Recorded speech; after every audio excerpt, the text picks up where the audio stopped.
Hello, everybody. Let me have your attention. Hello, English department. Great to have you here tonight. Great to have you here tonight. I'd like to welcome you, as is always my pleasure and my honor, to the next in our series of lectures from the Community Lecture Series. We are, I believe, in the 18th annual lecture series. I had hoped to introduce to you the members of the Advisory Council, but I think not all of them are here, so possibly those of us who fly south for the winter will be back by the end of the term and the end of the season, and I can introduce all of us. My usual task is to remind you to turn off your telephones. A happier task is to remind you that the whole series is being taped by MCAT, and we will be able to tell you by the time the series ends when everything will be played on MCAT so that you can watch for yourselves. Occasionally, since I don't have too much of a social life, I'm sitting on my couch about 9 o'clock on Saturday night, and I'm just going through the channels. And suddenly there's a colleague there who's just giving a great lecture, and I think, it's the CLS again. So that will be available, and I'm hoping that we'll have some CDs as well for those of you who would like to have CDs of the entire series. Tonight, I have the chance to introduce Professor Quan of the English Department. You see his name up here above. Quan is an associate professor in the Department of English. He did his undergraduate work in Vietnam. He came to the United States in 2001. And he came here to the University of Montana only in 2011. So he is the most junior of our lecturers, and I think you're going to see that he's a really effective young man at what he does. I was just told he's a wunderkind, so that's good, a wonder child, right? That he was so identified not by himself, but by one of his colleagues. I'm very excited to hear what Quan has to say today. As is so often the case, I know my colleagues more by service on university committees and so on than through listening to them lecture or through being in their classes. And Quan, although he's been in that place in the university career where things could not be busier and more demanding and more high pressure than they are now, has really done a wonderful job for us, not only as a teacher and a scholar, but also as a member of the university community.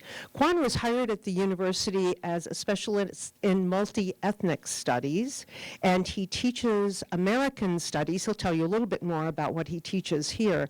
But basically, he's trained in the whole way of dealing with ethnic literature and ethnic culture and teaching and researching it. So it was a specialty for which the English department was looking a few years ago, and I think we were really, really lucky to have landed Quan in that search. So please just let me stop and Quan come up and take it away, and we're really pleased to have you here. Thank you.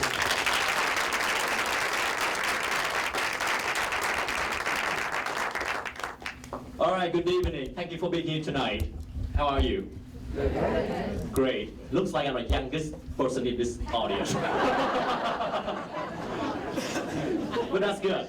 I would like to ask you this question. As I look at your faces and some of the beautiful wrinkles, I want to ask you, how many of you in this audience grew up during the time the Vietnam War took place? All right. How many of you are Vietnam War veterans? All right, so this lecture probably will be a little bit kind of informative for you.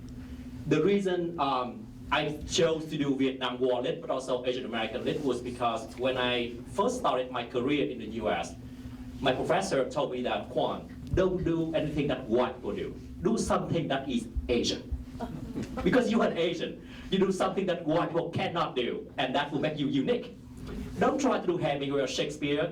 You cannot compete with white people on those authors. You Asian or Asian Americans said, okay, right. So I took your advice, and here I am at Montana. So I'm very grateful for that advice.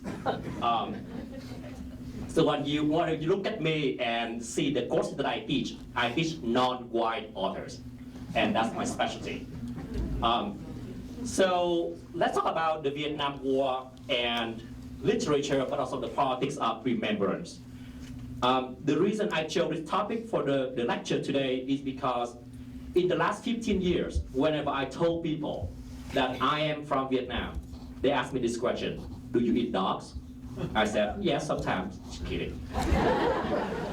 And when I come to the house and they have a puppy, and the puppy tried to greet me, they said, puppy, get away, Quan might eat you. Okay? The third question: are you from the South or the North? Are your parents communist? So those questions suggest what? To most Americans, Vietnam is still a myth. It's still something that is so weird and like the unknown to most Americans. Because when you ask the question, are you from the South or the North? You probably implying that Vietnam is still a divided country, which is not like Korea. So I feel like a lot of people still don't get a lot of, I would call updated knowledge about Vietnam. So here the outline for my lecture today. There will be 4 major parts. The first one, I will cover the epic heroism in Vietnamese literature of the 60s all through the year 1975, when the US withdrew troops out of Vietnam. Part 2, I will focus on the problems of representation of the Vietnam War in American literature. And part 3, I will talk about the Vietnamese American refugees in the US. And part 4, I will focus on the 2 most important Vietnam War lit-in translation that are available in the US, so that you might have access to the books when the time comes.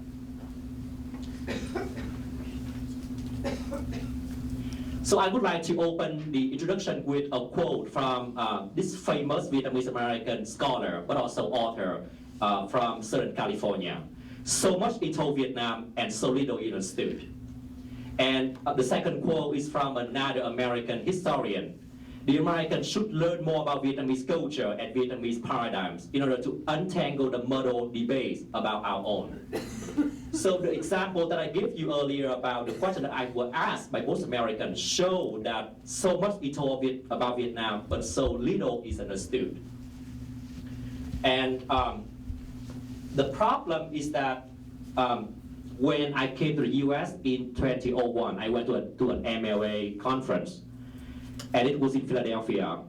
And my roommate and I were watching an American movie about the Vietnam War, portrayed from the American point of view. I didn't saw the title of the movie because, when we turned on the TV, it was already, the middle of the film.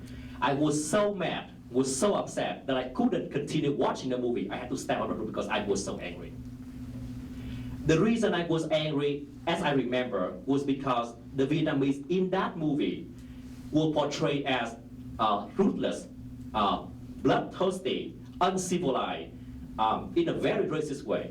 And all the Americans coming in and they represent the saviors, the Prince Charming, like people who try to help Vietnam. And I feel like this is not something that I want to see, because that's not the reality. And I was upset about that. So today we will talk about the term America-centric discourse. When we look at Vietnam War lit in the US, but also Vietnam War films produced in this country, you only see the point of view of the Americans. It means the literature and the films only portray the experience, but also the memories of the Americans, as if the Vietnamese were invisible, as if the Vietnamese didn't exist at all, as if the Vietnamese were like in the background. So who are you fighting? So last year, we invited Tim O'Brien here for the famous book, The Things They Carried. And as a former enemy of the Americans, I, a Vietnamese, introduced him as a big lecturer. And at a dinner with the president, Royce Ingram, he did say that, and I didn't, he didn't talk it to me, but I kind of, earwrote, and he said that, well, I know that my book has been criticized for being American-centric, but there's nothing I can do about it. I heard that. He said that in a dinner. And then currently there's a demand for what we call the Vietnamization of the Vietnam War, which means we have to put the Vietnamese and the experience into the focus. And we would need to look at the socio, cultural, historical context of the Vietnam War from the Vietnamese point of view in order to have a more balanced, a transnational discourse of the Vietnam War. That's where we have the experiencing and the suffering of both sides of the conflict, the Americans, the Vietnamese, but also the refugees. So that's why I think this lecture is important. So the two books that I will talk by the end of the lectures are The Soul of War and Last Night a Rule of Peace. And for this lecture, I would like to emphasize those concepts that you see on the screen: trauma, post-colonial discourse, the humanization of the Vietnamese, and literature and ideology. For those who are not familiar with the term post-colonial discourse, I will give you a brief definition. Basically, it's the voice of the colonized who try to talk about the effects of colonialism, imperialism on the native people, on their native homeland, to enter a dialogue with the colonizer. So that's why we have the term post-colonial discourse here. So the first part of my lecture focuses on epic heroism in Vietnamese literature, 1960s to 75. I was born in Vietnam, grew up there, finished my education up until I finished my undergraduate. And everything that I read in school was all about, we call it the term red literature, which means communist literature. And when you look at the history of Vietnam, the literature of Vietnam that are taught in school, they are all about the glorious triumphs and victories of the Vietnamese. We don't want to mention how many people got killed. We don't look at the wounds, the injuries, the losses, the suffering. It's all about, wow, if you die for your country, that's a good thing. And that's a problem. Because the Vietnamese who grew up after the war thought, well, the war was a great thing. We didn't lose anything. Everything was great. And that's a mistake. And the government was very strict on what literature should be available at bookstore for the public. If you read something or if you wrote something that was against the communist doctrines, you will be put in jail. Because they argue that literature needs to reflect the government's ideology and propaganda. You cannot go against that. And also, when you look at the Vietnamese literature of the war of that time period, you know that they only talk about the good sides and cover up all the bad sides. For example, if a poet describes the death of a soldier, you don't see blood, you don't see the wounds, you don't see the pain, but you see what? You see the stars, the clouds, the daffodils, the roses, nature, God, Buddha, all come in and kind of bless this poor little thing. Which is problematic, because we don't see the tragic aspect of the death, but we only see the heroic, the beautiful things of the death.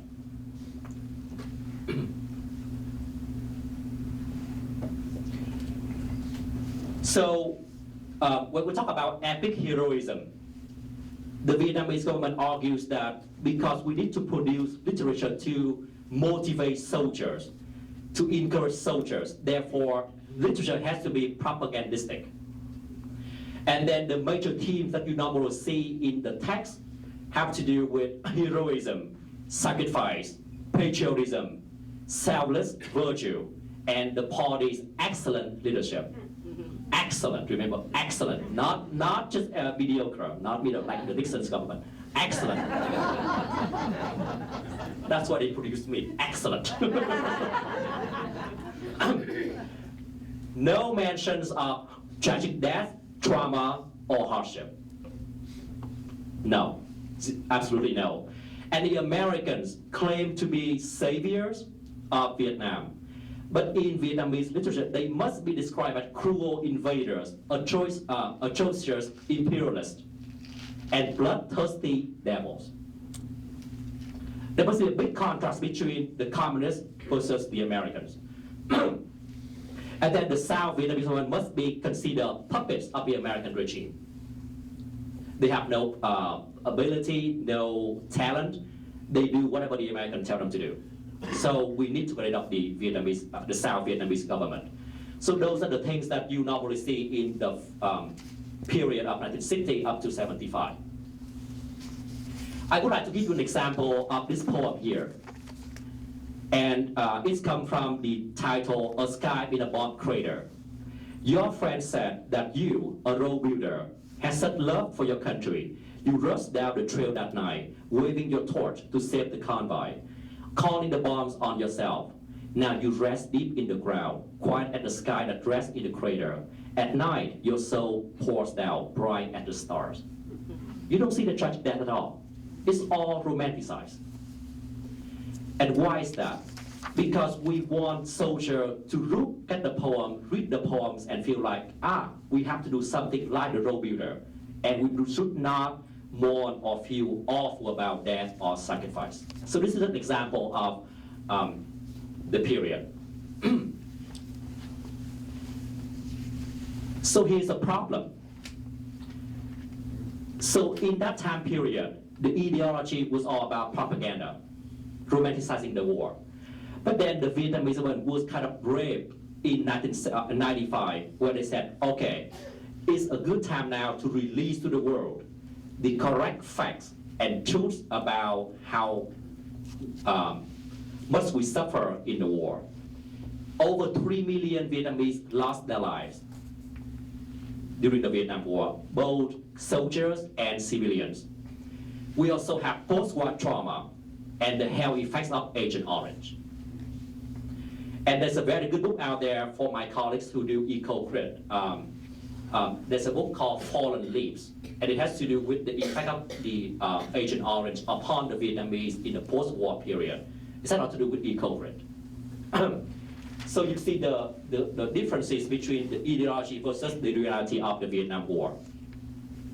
So those are the two readings that I suggest if you would like to look at Vietnamese literature of the time period. The first one, as I already said, about the Agent Orange. Number 2, Mountain River. This is the first book of poetry to be published in English and published in the US. And in this book, you all see the romanticized aspect of the Vietnam War. So this is a good book for you if you want to look at that corpus of literature.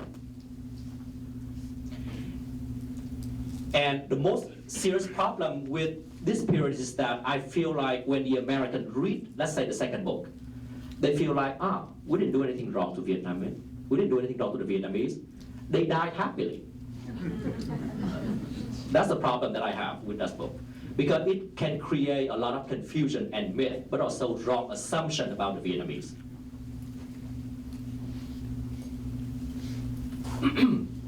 So now we talk about the Vietnam War in American literature. In the 1980s, after US soldiers returned from Vietnam, they suffer from traumatic memories. So from that point in the 80s, we have traumatic literature or trauma literature.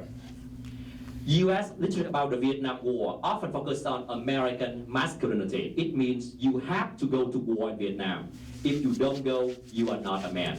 You are a boy in the US. You go to war in Vietnam, you become a man. Okay? It also has to do with America-centrism. And I talked about this term earlier. It means it only focuses on the suffering and experiences of the Americans and nothing about the Vietnamese at all. Prejudice. This is something that bugs me when I talk about the movie that I watched in Philadelphia. The Americans, if they include the Vietnamese in their books or in their films, they often describe the Vietnamese as what? Jungle fighters who live on a bowl of rice on a daily basis. They wear, like the rubber sandals that Ho Chi Minh kind of created for them. They are not educated.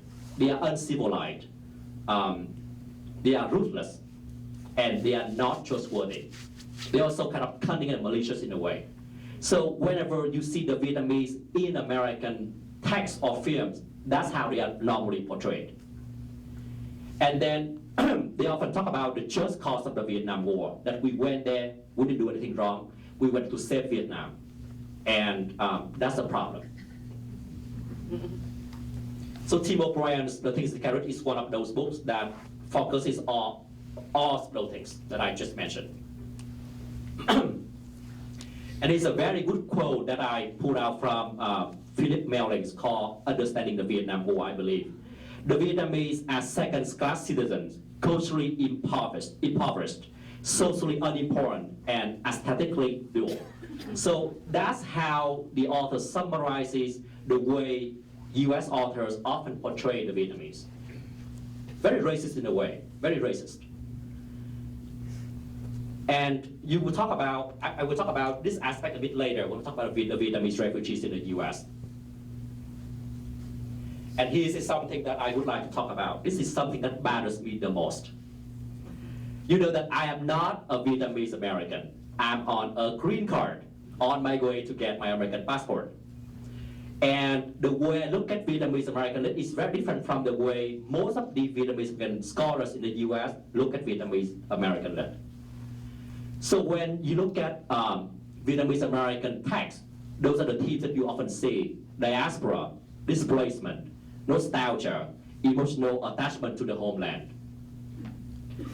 The reason they talk about all of these things is because they want to justify their life in exile. They couldn't stand the communists in Vietnam. They came here, they felt like they were displaced, they were removed from the homeland. And what's the purpose here? They want to gain sympathy from the public. Because when the refugees came to the US in the late 70s and early 80s, they were not welcomed by the American public. The public in the US considered them as what? Trash or remnants of the Vietnam War. So in order to fight against that kind of unwelcoming attitude, they had to talk about all these things to justify why they fled the country, why they came here. Therefore, they want to gain sympathy from the American public. So there's a politics, a political side when we talk about all of these things. So these are the books that I would like to go briefly over. So the list can be very long, but those are the 4 major books that I would like to introduce to you. Monkey Bridge, South Wind Changing, and The Unwanted. All of those 3 books are very prejudiced and biased against the Vietnamese communists. Why is that? Because when you look at Vietnamese American lit, it's often written by high-ranking officers and officers of the South Vietnamese government. They came here because they couldn't stand the communists in Vietnam. So of course, what do they have in their mind? Pro-American, anti-communist sentiments. In the first book, Monkey Bridge, which is claimed to be the most and the pioneer Asian American novel of the Vietnam War, and is widely taught in the US, I have a problem with this book. In this book, the author is very clear when she portrayed the Americans.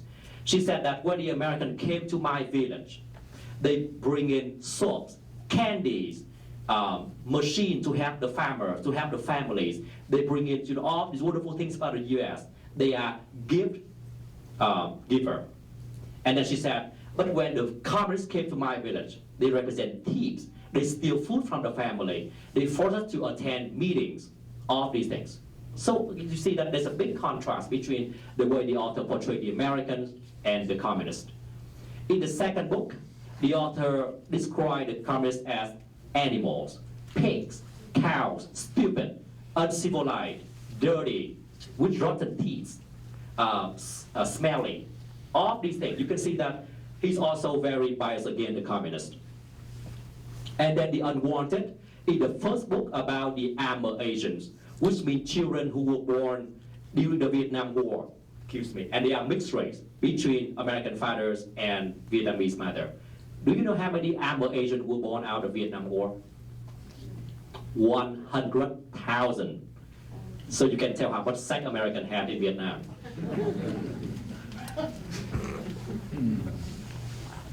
And when we talk about the Korean War, we have 60,000 armed Asians who were born out of the Korean War. You never heard about this, right?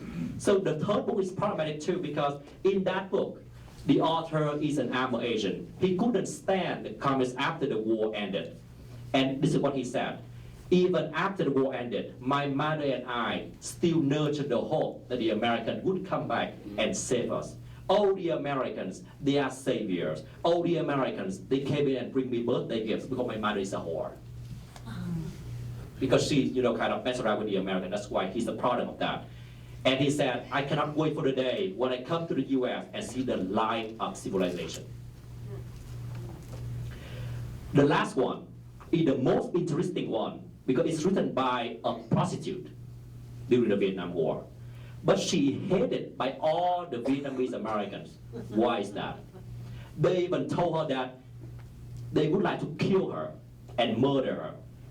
When that book came out, they said that that book offended the Vietnamese Americans because she's a whore.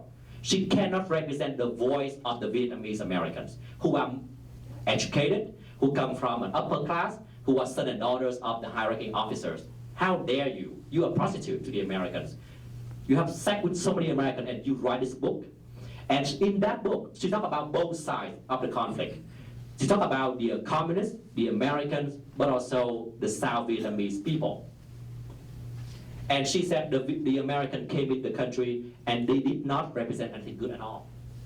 And that's why the book is attacked by the Vietnamese Americans. And she told the readers in the second memoir, Joy of War, Women of Peace, that when that book first came out, she received phone calls from a lot of anti-communist refugees, and they told her that you watch out because you will be killed when you leave the house.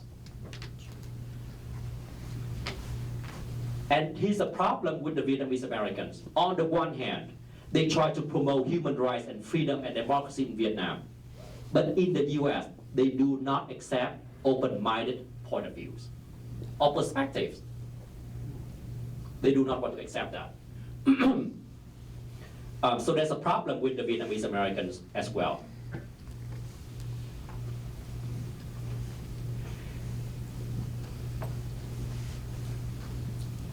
I would like to focus on point number 4, but also the last point. They justify the war by romanticizing South Vietnam. In most of these books that you read, they compare how Vietnam was during the war and how Vietnam is after the war. And they often have this kind of concept that Vietnam during the war was much better than Vietnam after the war. The Americans were there, the economy was good, everybody was happy. The communists come in and basically everything just collapsed. So by romanticizing South Vietnam, they try to justify the Vietnam War, but also the presence of the US soldiers in Vietnam. The last concept is my term. I come up with that term, okay? So if you kind of Google it, you don't see it. But soon. Yeah, so I use the term Asia centrism. And I forgot to tell you this, but this lecture has been published in an article with a university in Japan. So I'm just kind of sharing with you what I just published. So I coined the term Asia centrism to reflect all the points that you saw above. That it only focuses on the experiences of the refugees and with bias, but also prejudice against the communists in Vietnam, and also pro-American, anti-communist. Very clear. Whenever I turn in or submit an article and I try to say something good about the communists, you know what I got in return in the feedback? Because the people who review my articles, of course, are Vietnamese American scholars. They couldn't stand the fact that I brought in something about Vietnam and say something nice about the Vietnamese. They said, well, you need to research this, you need to look into this. Have you considered this? I said, gosh, but if I send it to Europe, I have no problem. I have no problem at all. But they don't like the fact that I talk about something that is not in their ideology. So you also see the politics of publication in this country. We have politics. It's not like, liberation at all, no.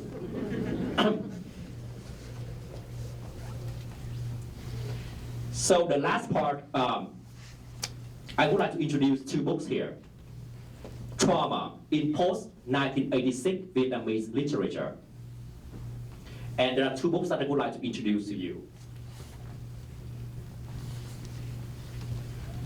So from 75 to 86, the government was very strict about what should be published, what should be taught, what should be learned in school. And then there was a point when the government realized that if we kept doing that, nothing new would be published. We would just recycle the same themes, the same stereotypes, the same heroes, the same heroic images and portrayals. There's nothing new. So the new prime minister came and said, wait a second, let's open the door and be friends with the world. Let's change the society, let's change the way we look at the war.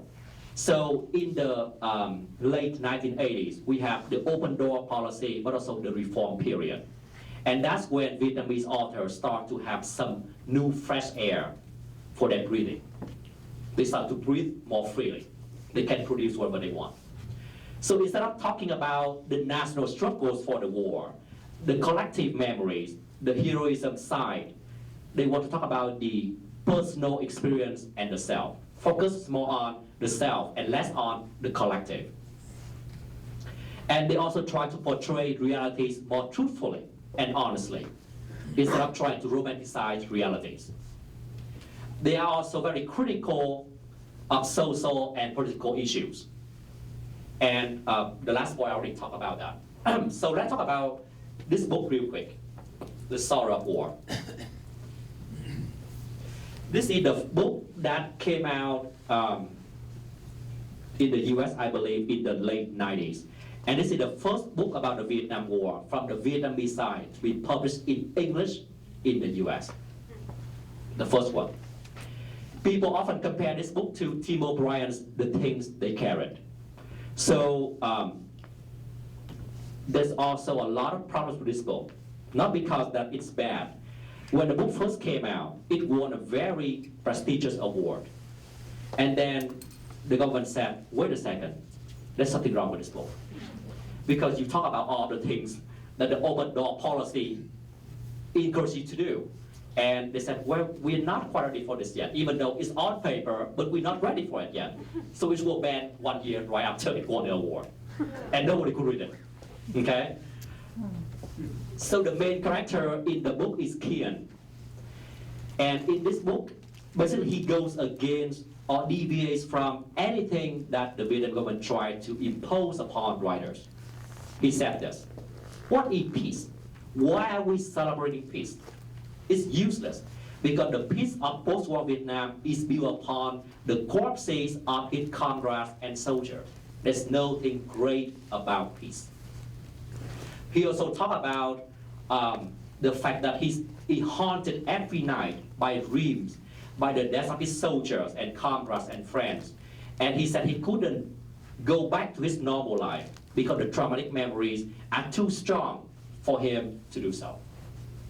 He also criticized the Vietnamese government for kind of being too, what's the new term here? Too critical of soldiers.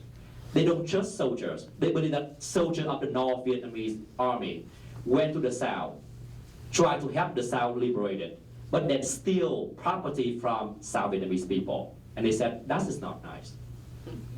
He also said that there's a lot of things that go wrong with the government and the way we try to romanticize the war. And he said that I am not a hero. Don't call me a hero. I'm just a suffering political thing of the war. So the government said, wait a second. Well, we try to welcome your personal voice, but this is way too much. So no, ban for 3 years. So the point of this book is that the author tried to humanize the personal experience and also memories. He doesn't want to romanticize the personal memories. And I would like to read you a little short passage in this book, just a 2-sentence passage here. It's a very well-written book. But war was a world without home, without roof, without comforts, a miserable journey of endless drifting. War was a world without real men, without real women, without feeling. And this is something that the government doesn't want to hear. War was a world without romance.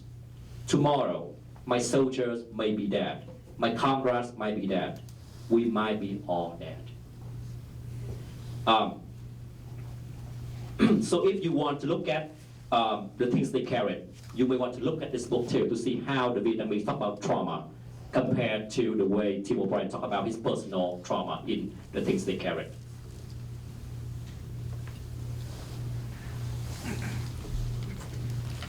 The history and the background of this book is very interesting. Last night, I dreamed of peace.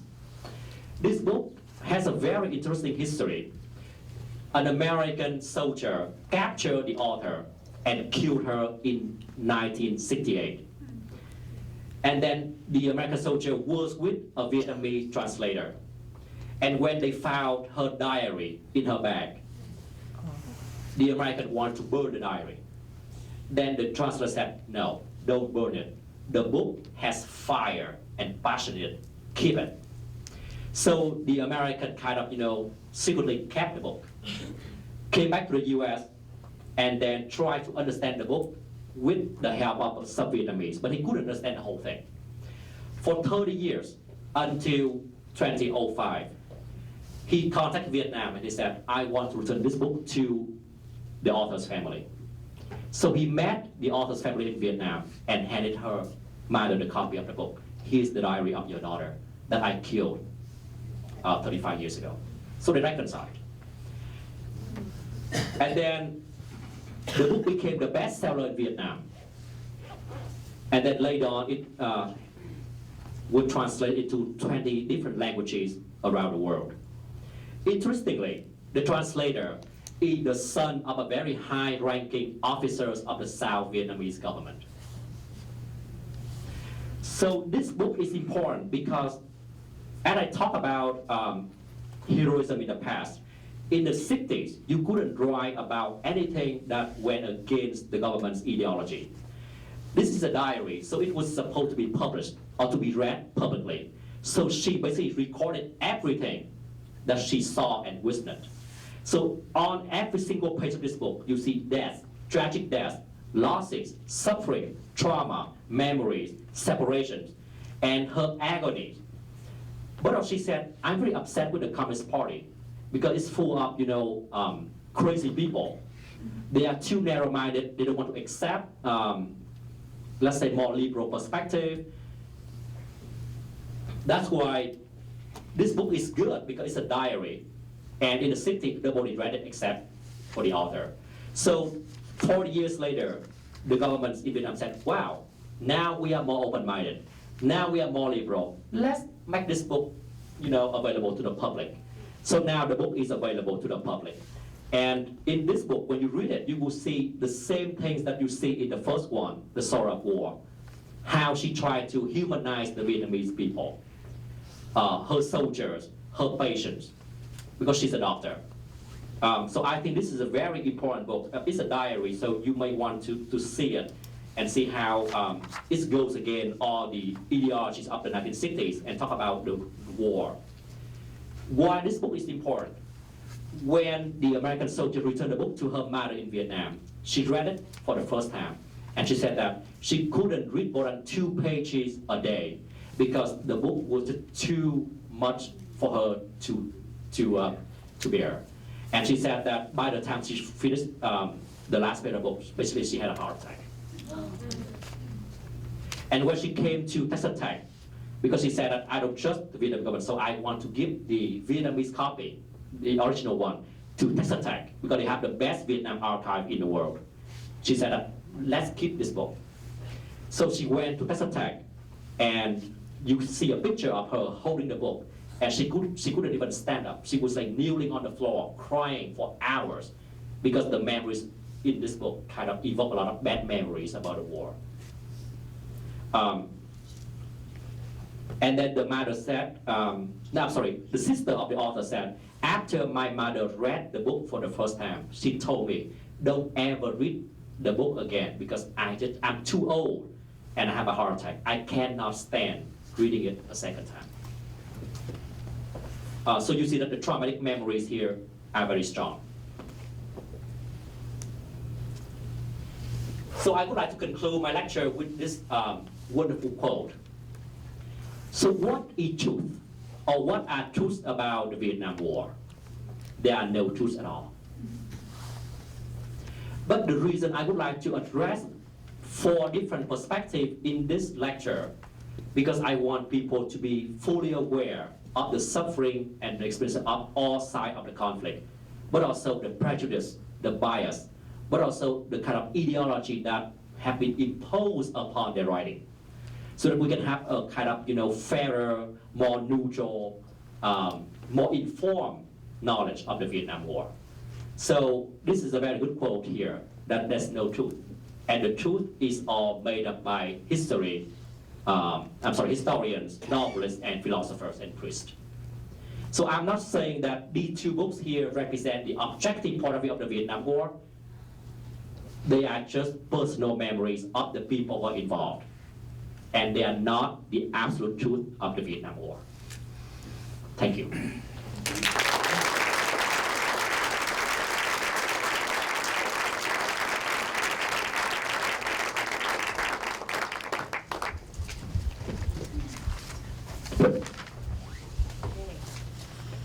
Thank you. It just dawned on me as Quan was speaking that our very first lecture in the series was also about memory and making sense of memory. You remember on his lecture way back 4 weeks ago? So thank you very much for Quan. This was wonderful. Okay, so let's do as we usually do. If you have a question for Professor Ha, please just put your hands up. And That one right here. Okay, right there. Thank you, Lita. It's a 2-part. I wonder if you know that Bao Ninh came to Missoula maybe in the late 90s. Really? And you might find something. I think he was hosted maybe by the university and by Vietnam veterans community here. Oh, okay. And so some of us met him, and just a point of interest. I met him for the first time in Texas when he came for an interview. But I didn't know that he came to Missoula before he came to Texas. Oh, that's interesting.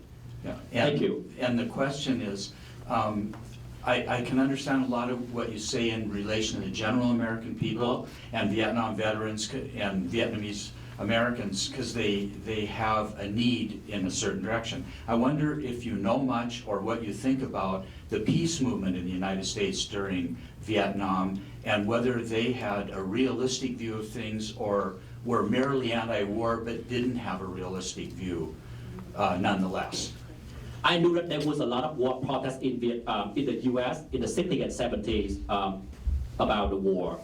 But then none of the protests was successful at all. I mean, they gained some attention from the media, but the result that we hoped to get from those protests didn't come out as we wanted. So I knew that there was some American, or maybe many Americans, this is something that I saw in the early 60s. Most Americans believe that the U.S. went there for the right reason. But then the media in the U.S. started to show all the images about the war on the media. And then most Americans realized, wait a second, there's something wrong with this war. And that's when they start to have the peace movement, but also the war protests in different campuses in the U.S.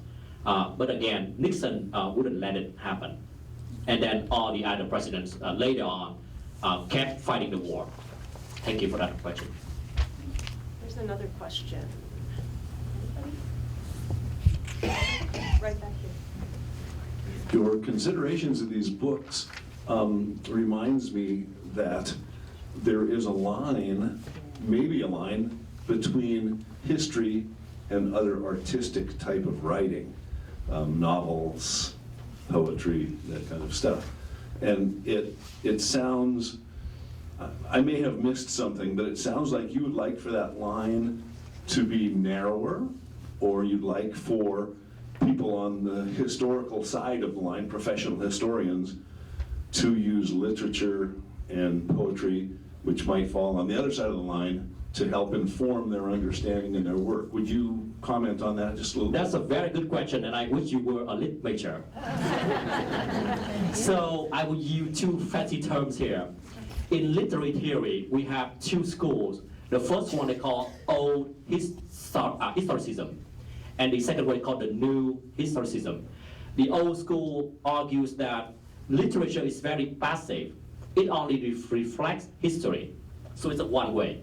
So history and then literature. So lit has to reflect history. And lit basically has no active role at all. The new school said, wait a second. The problem with that school is that history is often controlled and manipulated by the government, but also by ideology. So whatever you see in history is not always true. So we need to have basically like a two-way interaction between history and literature. So we say that there's a lot of things that you are not allowed to say in history, but then we will use literature as a way to compensate for those voices that have been oppressed. So I think I want the gap to be a bit narrower by using the new school. Does it make sense to you? Thank you. Thanks. Over there toward the back. Stand right here. Quan, hi, it's Ashby at the back. We talked in the fall about Last Night I Dreamed of Peace, and I'd love for you to talk a little bit more to the group as a whole about some of the things we discussed, which are just, it's a beautiful book. I don't know how many of you have read it, but it's beautifully written. And I wonder if you could just talk a little bit more about the literary influences of, so the doctor, the writer is a doctor, extremely well educated, and there's a love story at the root of it. So it's, even though it's a memoir and even though it's responding to trauma, as you pointed out, it's also responding to a very deeply felt personal voyage almost that this author took in her own life against every cultural norm. She broke, very many, layer after layer of cultural norms to pursue a man into the army and mysteriously. So I wonder if you could talk a little bit more about the literary influences on the writer that kind of framed the way she wrote her memoir and what's there, because it's quite beautiful and full of poetry. Thank you, Ashby, for the question. When you look at the diary, on the first page, I believe she has two quotations, one from a Russian author and one from a German author. And see that the two quotations direct the way she lives her life, but also writes the book. In the Vietnam War, I remember there was an author, and he was trying to write this beautiful story about a couple, and the boy is so ready for the battlefield. But then the woman started to kind of look at him in a kind of, romantic way. Just with that detail, the books were banned. Because the government said, wait a second, you cannot give him that kind of romantic look prior to his departure for the battlefield. That would kind of, stop him from joining the army. So, because it's a diary, as you said, it's not supposed to be public. Therefore, the author has a lot of personal feelings. And she said, well, we are soldiers, but we also have love. We also have kind of sympathy and compassion for each other. And in the diary, she also feels a lot of compassion for her soldiers. And she also talked about how other soldiers love her and want her to be boyfriend, want to be her boyfriends. So of course this is more like the personal diary, so she is able to talk about all of that. But if it were public back then, I don't think she would be able to talk about those things. And they often accuse her of being from an upper class family who has no background of the lower class, of the working class, and how can you represent the party, the nation, the people in general, because you come from that upper class. And so she had that problem too, because she represents not the majority, but like a little group of the elite group. So I think the book is important in that way because it goes against everything that ideology tried to say to writers. Does that answer your question? Yes. Thank you. Yes. Kitty? Can you bring that mic down to Kitty? Listening to you was a very informative lecture. I keep hearing, you came from a culture where books are banned, Mm-hmm. and just every time you would say this book was banned, I mean, to me, in an American culture, You're in the English department and literature, can you talk about what it's like pursuing books or being involved in literature in a country where you know these books are banned, and in a culture, you know, we do a lot of things wrong in America, but we really don't ban books. Or I mean, there are movements to ban books, but we don't typically, it isn't widespread. So, could you talk about that? Okay, in the history of the U.S., as Nancy said, there was a time when certain books were banned, either from education or from public schools. But I think nowadays it become more open-minded, as you said. You know, most of the books that you see are available either on the internet, it cannot be published, or you know, from hard copy. I feel like if a book is banned, it raises more curiosity, and that's a problem. It raises more curiosity. And people try to kind of, you know, get into those books. For example, most of the books about the Vietnam War, like the things they carried, if you brought that book to Vietnam in your suitcase and you come to the airport and you didn't saw that book in the scanning machine, you'll be in trouble. They would take the book away and say that, what are you bringing to this country? But, you know, interestingly, 2 years ago, the book came out in Vietnamese and published in Vietnam. So see, the trend has changed quite a bit. But I do find problems with teaching, I would call, such a topic to American students. Not with the, you know, the banning issue, but more with how they respond to certain things that they're not comfortable with.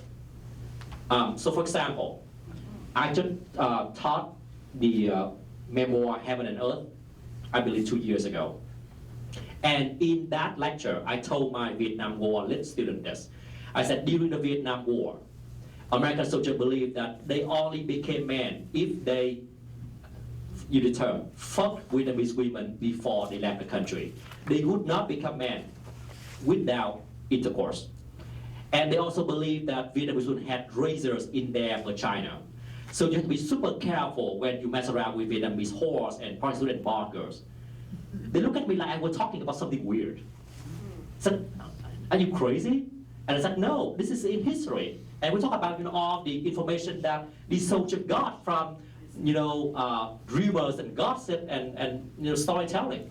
And they didn't believe me. So I think there's problems to do with how to respond to certain things. And now it's less with, you know, banning books. Thank you. Let's go back to David, more way back there, and then David. Thank you, Quan, for such clarity about such a complex issue. I wonder if you'd elaborate a little bit more, and you sort of addressed it just now, on, you mentioned the reform period, 86 to 90, if I'm remembering right. What happened after that? And both politically and in terms of literary directions. Thank you, David. The reform period only lasted for about 5 years, from 86, I'm sorry, for 7 years, until 92. So during those 6 or 7 years, literature started to have a lot of new voices and new perspectives. And then somehow, after 92, things start to go dead. I don't know what's wrong with it. Probably because of Bill Clinton, who came to Vietnam and normalized the whole thing. You know, no, just a joke. But somehow, you know, only for 5 or 6 years, it was like mushroom after a rain. And then after those 6 years, things start to go dead again.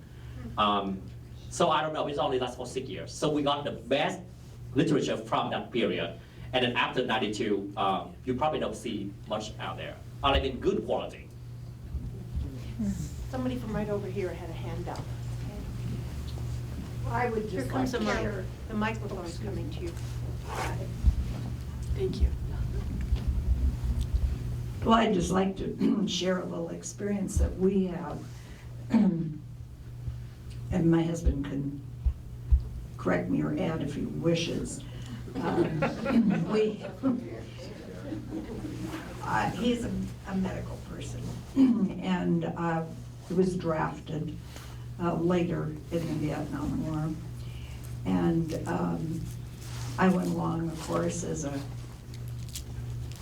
as a as a person who was accompanying him. We stayed in this country at the time, but we were caring for, I say we because we all came in packages, the gals and the guys. And we were taking care of the young men, and a lot of them were, of course, just kids, who were coming back, who had been in that skirmish, in that war. And of course, as we're all aware of, whether it be through literature or whether it be through experiences that we've all had, we all realize that, when we start to think about it, that the greatest problems that come up on either side are really misunderstandings of each other, because we don't communicate always in the very best of ways and in the very truest of ways. And so the point I guess I want to make is that really through this misunderstanding, or at least not really having an opportunity to know each other well, we lots of times have experiences that are not necessarily true, whether it comes through literature, whether it comes through stories, whether it comes through personal experience. We were not on the battlefield. We were only taking care of those who returned. And of course, we got some stories, but they were stories, of course, that people who had survived. And the thing that I guess the whole point I want to make is the best we can do, I think, as far as each other are concerned, even in this room today, is to realize that our own personal experiences can sometimes be skewed, but on the other hand, they're oftentimes not shared and totally understood, because the young persons that came back had a great deal of problems. They still are the rest of their life. And I'm sure that the people that they were occupying and fighting and whatnot at that particular time had all the things that you're describing. But the thing that's the most important to me is that we need always to try and better understand each other and the whys. And of course, the human emotion pretty much gets in the way of all of it. Thank you for that comment. I like your using the word misunderstanding, and I may want to add one more word to that. It also has to do with ignorance. Because during the Vietnam War, most soldiers went to Vietnam without knowing anything about the culture, the history, the tradition of Vietnam. They only knew one thing: we have to kill the communists because they are evil people. So they came into the country without any kind of background knowledge, and they were sent to the battlefield as children fighting a man's war. That's what I'm calling That them. is the truth. Yeah. The more we travel around the country, around the world, and we've had the luxury of doing some, that's true in everywhere. I mean, we only can really know each other better by really coming one-on-one. And the truth of the matter is, people are people wherever. The only thing that really separates them is their culture. And also, I think since 1995, a lot of American authors and historians have gone to Vietnam and then tried to publish books from the Vietnamese point of view, and also translated a lot of books from Vietnamese into English to help the U.S. audience understanding the war. And then we also invite a lot of, American soldiers and veterans, but also writers to Vietnam to talk about the experience. So that's kind of exchange knowledge and experience nowadays. So this is a good sign. So I'm glad that you brought up the misunderstanding, and also ignorance as well. Questions? Any other questions? Well, why don't we just say we'll dismiss then, and if anybody would like to come down and talk to Quan individually, I think that would be a great thing, and some of you may be more comfortable doing that. So let's give a round of applause. Thank you very much.